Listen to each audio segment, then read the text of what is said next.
वहीं आगे बढ़ते बात करते राजस्थान में राज्यसभा चुनाव को लेकर सरगर्मियां तेज होती हुई नजर आ रही हैं। तो वहीं 4 सीटों में से 3 सीटों पर पूरी तरीके से आश्वस्त कांग्रेस की तरफ से लगातार बयान दिए जा रहे हैं। तो वहीं शिक्षा मंत्री बी डी कल्ला की तरफ से कहा गया है कि 3 सीटों पर जीत पक्की है। और वहीं उन्होंने कहा कि कुछ विधायकों में नाराजगी थी, उन्हें भी दूर कर लिया गया है। आपको बता दें कि उन्होंने कहा कि हमारा अंदरूनी मामला था। कांग्रेस को राजस्थान में राज्यसभा की 3 सीटों को जीतने के लिए 123 विधायकों का आंकड़ा चाहिए। कांग्रेस के पास निर्दलीय, माकपा, बीटीपी और आरएलडी के विधायकों को मिलाकर 126 का आंकड़ा है। भाजपा के 2 उम्मीदवार मैदान में उतारने के सवाल पर कहा कि भारतीय जनता पार्टी का खरीद फरोख्त का पुराना इतिहास रहा है, लेकिन राजस्थान में उनके मंसूबे कामयाब नहीं होंगे। डॉक्टर बी डी कल्ला से खास बातचीत की ब्यूरो हेड सुशांत पारिक ने। हमारे साथ पार्टी के वरिष्ठ नेता मंत्री डॉक्टर बी डी कल्ला हैं।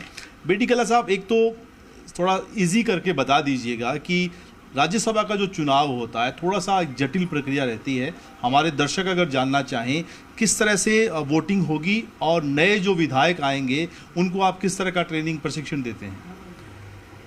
राज्यसभा के चुनाव के लिए जितनी सीटों का चुनाव होता है उनमें एक जोड़कर, यानी भी 4 सीटों का चुनाव है तो 5 का जो कुल सीटें हैं जैसे 200, तो उसमें भी एक जोड़कर 201/5, तो इसमें 40 पॉइंट समथिंग इसका भागफल आता है।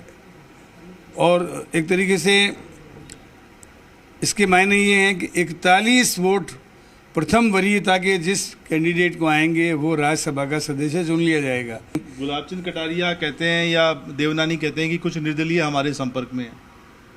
देखिए, एक तरफ तो वो सिद्धांत की बात करते हैं और दूसरी तरफ आया राम गया राम और हॉर्स ट्रेडिंग की बात करते हैं। तो मैं समझता हूं कि उनको इसके ऊपर विचार करना चाहिए।